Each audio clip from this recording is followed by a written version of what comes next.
नमस्कार दोस्तों, स्वागत है आपका आज के मुख्य समाचारों में। जी हाँ दोस्तों, आपको यहाँ पर देखने को मिलेंगी सुबह से लेकर शाम तक की तमाम बड़ी खबरें, मुख्य समाचार, ब्रेकिंग न्यूज़ अपडेट्स के रूप में। तो दोस्तों, आप सभी लोगों से रिक्वेस्ट है इस वीडियो को ज़्यादा से ज़्यादा लाइक और शेयर करें।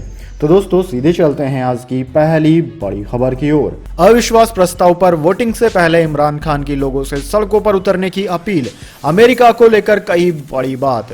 जी हां दोस्तों, पाकिस्तान में इमरान खान के लिए काउंटडाउन शुरू हो गया है। कल उनके खिलाफ अविश्वास प्रस्ताव पर वोटिंग है। इस बीच ट्रस्ट वोट से एक दिन पहले एक सार्वजनिक संबोधन में पाकिस्तान के प्रधानमंत्री इमरान खान ने कहा कि हमारी संसद समिति ने भी इस आधिकारिक दस्तावेज को देखा है जिसमें कहा गया है कि अगर आप इमरान खान को हटाते हैं तो आपके अमेरिका के साथ संबंध अच्छे होंगे। इमरान खान ने लोगों से कहा कि वो उनके खिलाफ हो रही साजिश के खिलाफ प्रोटेस्ट करें, अपने लिए प्रोटेस्ट करें, मेरे लिए नहीं। इमरान ने कहा कि यह प्रदर्शन शांतिपूर्ण तरीके से होना चाहिए। इमरान खान ने कहा कि अविश्वास प्रस्ताव में अगर कल विपक्ष जीता तो अमेरिका जीत जाएगा। उन्होंने पाकिस्तान के नागरिकों से अपील करते हुए कहा कि आप सब एक खुददार मुल्क के लिए प्रोटेस्ट करें, आज और कल सड़कों पर अपने बच्चों के भविष्य के लिए प्रोटेस्ट करें। आप सबको सड़कों पर निकलकर ये बताना चाहिए कि हम जिंदा कौम हैं। उन्होंने कहा कि ब्रिटेन ने नाजायज तरीके से इराक पर हमला किया और 20 लाख लोगों ने इंतजाज किया। विपक्ष चाहता है कि पाकिस्तान अमेरिका की गुलामी करे। उन्होंने कहा कि वकीलों से मशवरा ले रहा हूं कि इसका बेहतर तरीका क्या हो। मैं एक एक पर केस करूंगा। हमें आपकी पाकिस्तान की फौज पर गर्व है। पाक पीएम बोले कि हमारे दुश्मन मुल्क को 3 हिस्सों में बांटने की कोशिश करते रहते हैं। इसके बाद दोस्तों, अगली बड़ी खबर। चीन में कोरोना का कोहराम, माँ बाप को बच्चों से रखा जा रहा है दूर, कठोर पाबंदियों से लोगों में है खौफ।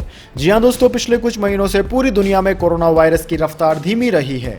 दुनिया भर के तमाम देश एक बार फिर से अर्थव्यवस्था को रफ्तार देने के लिए कोविड की पहले वाली स्थिति में आते दिख रहे हैं। तो ऐसे में अब चीन से एक डराने वाली खबर सामने आई है। दरअसल दोस्तों, चीन में एक बार फिर से कोरोना वायरस रफ्तार पकड़ने लगा है। चीन का शंघाई शहर इस समय पूरी तरह से कोरोना की चपेट में आ गया है और यहाँ हालात बेकाबू हो गए हैं। संक्रमण से बचाव के लिए चीन की सरकार ने शंघाई में कई तरह की पाबंदियां लगा दी है। कोरोना के तेजी से बढ़ते मामलों के बाद सरकार ने कुछ ऐसी पाबंदियां लगाई है जो आपको हैरान कर देगी। दोस्तों, मीडिया रिपोर्ट्स के अनुसार कोरोना के संक्रमण के चलते माँ बाप को बच्चों से दूर किया जा रहा है। कहा जा रहा है कि बच्चों और माँ बाप अलग अलग क्वारंटीन सेंटरों में रखे जाएंगे। जब चीन सरकार की कठोर पाबंदियों को देखकर जनता के मन में अब खौफ बना हुआ है।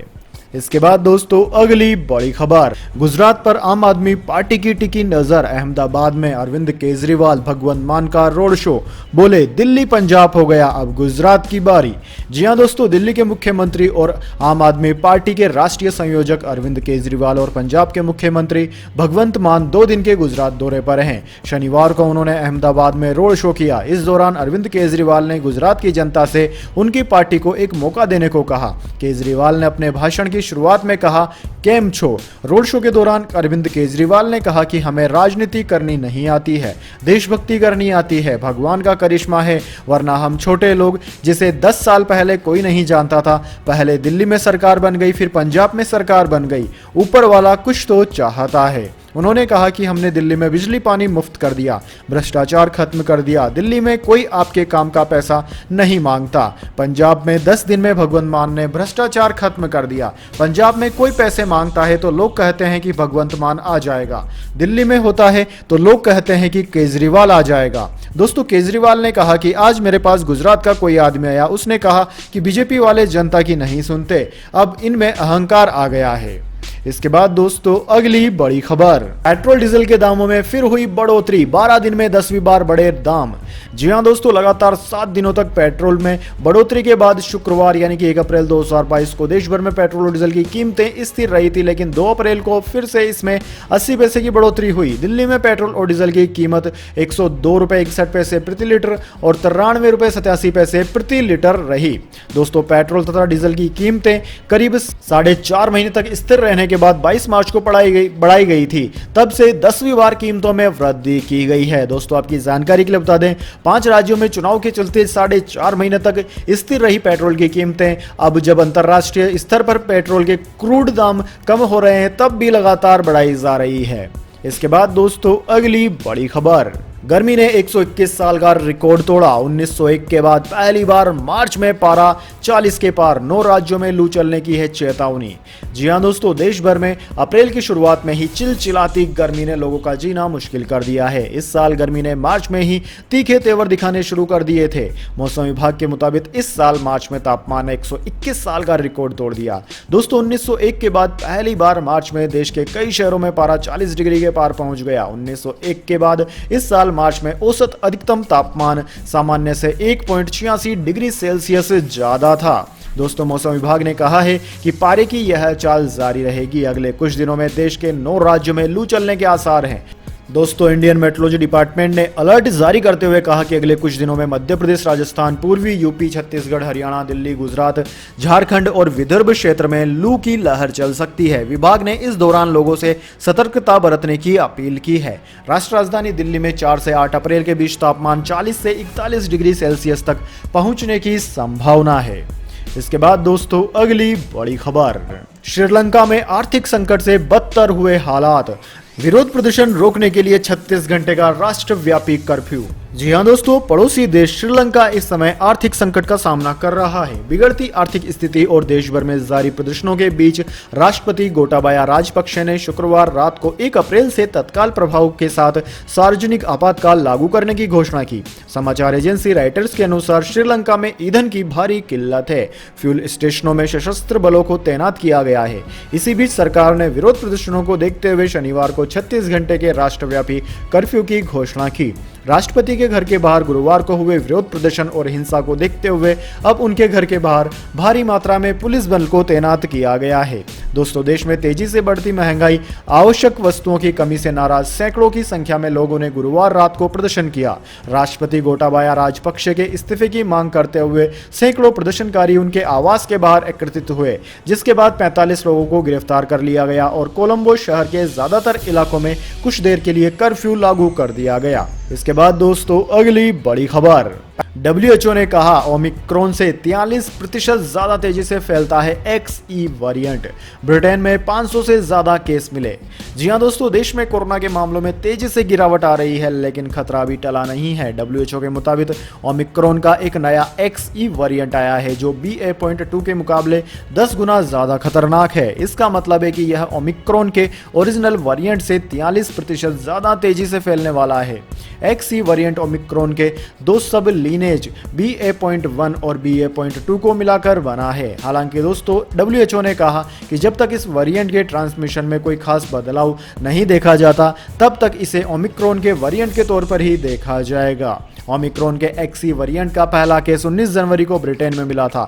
तब से अब तक इस वेरिएंट के 600 से ज्यादा मामले मिल चुके हैं। इसके अलावा ये वेरिएंट फ्रांस, डेनमार्क और बेल्जियम में भी पाया गया है।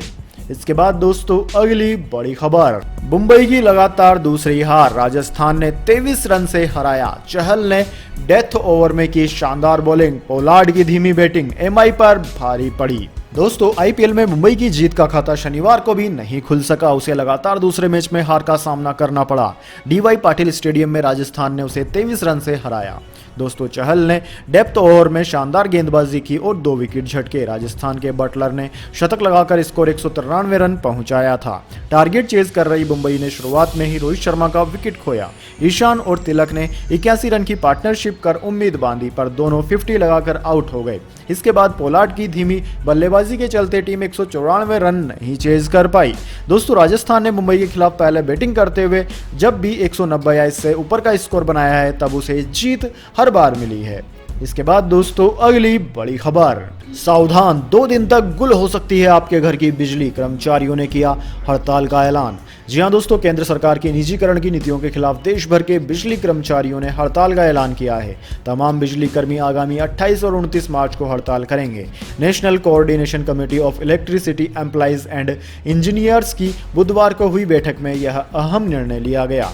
दोस्तों देश भर के श्रम संगठनों के आह्वान पर सभी राज्यों के बिजली कर्मचारी भी इस 2 दिवसीय देशव्यापी हड़ताल में भाग लेंगे। दोस्तों all India power engineers federation के प्रेसिडेंट शैलेंद्र दुबे ने बताया कि सभी राज्यों के बिजली कर्मचारी भी केंद्र सरकार की निजीकरण की नीति के विरोध में हड़ताल में शामिल होंगे। इसके बाद दोस्तों अगली बड़ी खबर, गौतम अडानी का डंका, बने एशिया के सबसे अमीर शख्स, संपत्ति में हुआ जोरदार इजाफा। जी हां दोस्तों, अडानी ग्रुप के चेयरमैन गौतम अडानी भारत और एशिया के सबसे अमीर शख्स बन गए हैं। ब्लूमबर्ग बिलियनियर्स इंडेक्स के मुताबिक अडानी की कुल नेटवर्थ $100 मिलियन हो गई है। इसके साथ ही वह दुनिया के 10वें सबसे अमीर व्यक्ति भी बन गए हैं। दोस्तों, नेटवर्थ में $2.44 बिलियन के इजाफे के साथ अडानी दुनिया के सबसे अमीर लोगों की ब्लूमबर्ग की लिस्ट में 10वें स्थान पर पहुंच गए। वहीं $100 मिलियन की नेटवर्थ के साथ अडानी सेंटी मिलेनियर्स क्लब में भी शामिल हो गए।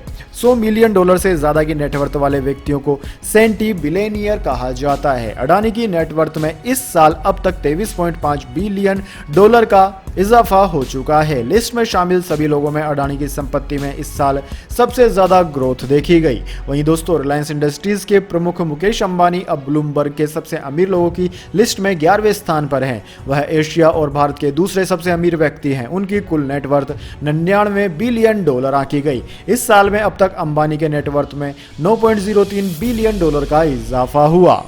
इसके बाद दोस्तों अगली बड़ी खबर। तो दोस्तों, यह थी आज की तमाम बड़ी खबरें। इसके बाद दोस्तों बारी आती है आज के माइंड क्विज क्वेश्चन की। जी हां दोस्तों, एक आसान से सवाल का जवाब देकर आप जीत सकते हैं एक अमेजिंग सरप्राइज गिफ्ट हमारे यूट्यूब चैनल की ओर से। तो दोस्तों, आज का सवाल आपकी स्क्रीन पर आ चुका है। दोस्तों, भारत में कितने राज्य और कितने केंद्र शासित प्रदेश है? जी हां दोस्तों, अगर आप जानते हैं कि भारत में कितने स्टेट और कितनी यूनियन टेरिटरीज हैं तो जल्दी से कमेंट बॉक्स में लिख दीजिए। अगर दोस्तों आपका जवाब होता है एकदम सही और आप चुने जाते हैं लक्की विजेता के रूप में, तो आपको मिल सकता है एक अमेजिंग सरप्राइज गिफ्ट हमारे यूट्यूब चैनल की ओर से। तो दोस्तों, जल्दी से अपना उत्तर कमेंट बॉक्स में लिख दीजिए, वीडियो को लाइक कर लीजिए और चैनल को सब्सक्राइब करके बेल आइकन दबाना बिल्कुल भी ना भूलें ताकि हर वीडियो की नोटिफिकेशन सबसे पहले आप तक पहुंच जाए। धन्यवाद। वंदे मातरम। जय हिंद, जय भारत।